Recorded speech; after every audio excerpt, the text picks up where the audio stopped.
आज मैं आत्मा का स्थानांतरण के बारे में चर्चा करूंगा।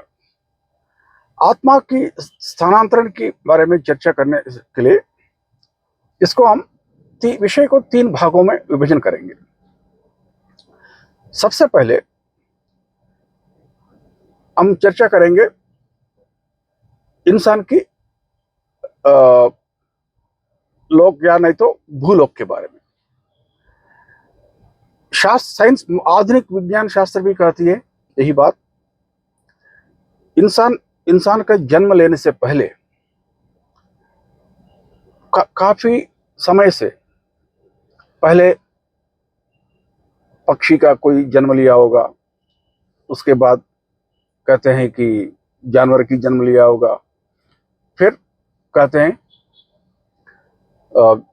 बंदर की जन्म लिया होगा, और फिर बंदर से फिर आखिरी में इंसान की जन्म लेना शुरू किया है। इसको अंग्रेजी में कहते हैं, एक महानुभाव है डार्विन नाम से, और डार्विन जी का ये सिद्धांत है। यहां तक कोई समस्या नहीं है।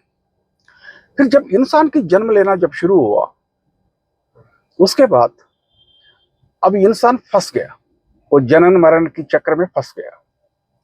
अब लेकिन इस फंसने से पहले हो सकता है इंसान कुछ देर के लिए फिर दोबारा जानवर की जन्म में भी जा सकता है।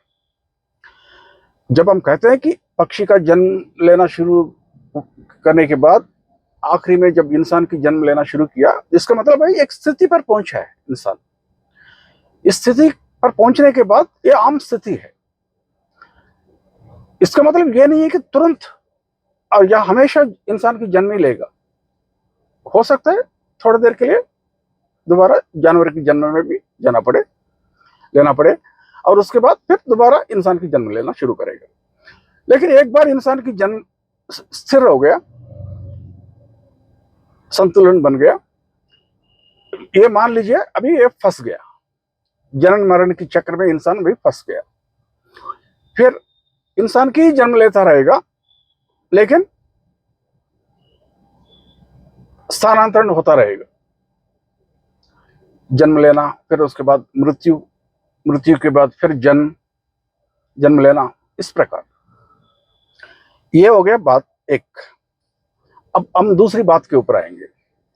जैसे आप लोग सब जानते हैं,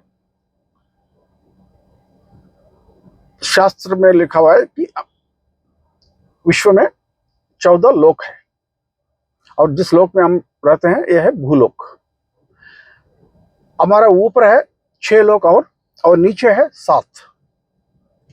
नीचे वालों को आप लोग सुना होगा, कई नाम से पुकारते हैं, पाताल लोक कहते हैं आम शब्द में, आमतौर पर। लेकिन हमारे ऊपर जो तुरंत जो लोक है वो है भूवर लोक, जिसको कहते हैं पितृलोक भी।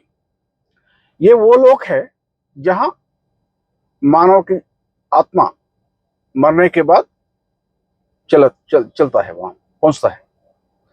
और ये भी कहते हैं, कई नागरिकताओं में भी यही बात कहते हैं और सब मानते भी हैं, भगवान इंसान को, आत्मा को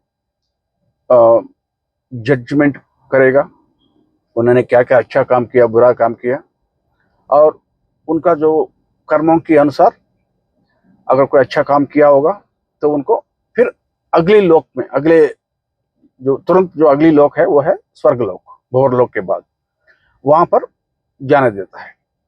और जिसने ये पुण्य नहीं कमाया, फिर उनको या कुछ देर के लिए वहां पर रख के शिक्षा उनको दंड किया, या नहीं तो और कहीं नीचे वाला लोक में भेज दिया।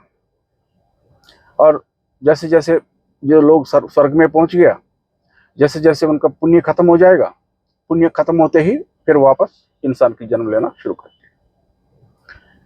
इसी प्रकार जिसका जो पाप खत्म हो गया वो भी वापस आएगा इंसान की जन्म लेने में। इस प्रकार ये निरंतर चलता रहता है। स्थानांतरण का जो प्रक्रिया जो मैं अभी बात किया है, ये हमेशा जब तक इंसान की कर्म खत्म नहीं होता है तब तक निरंतर चलता रहता है। यही मैं आप लोगों से आज जो चर्चा करना चाहता था।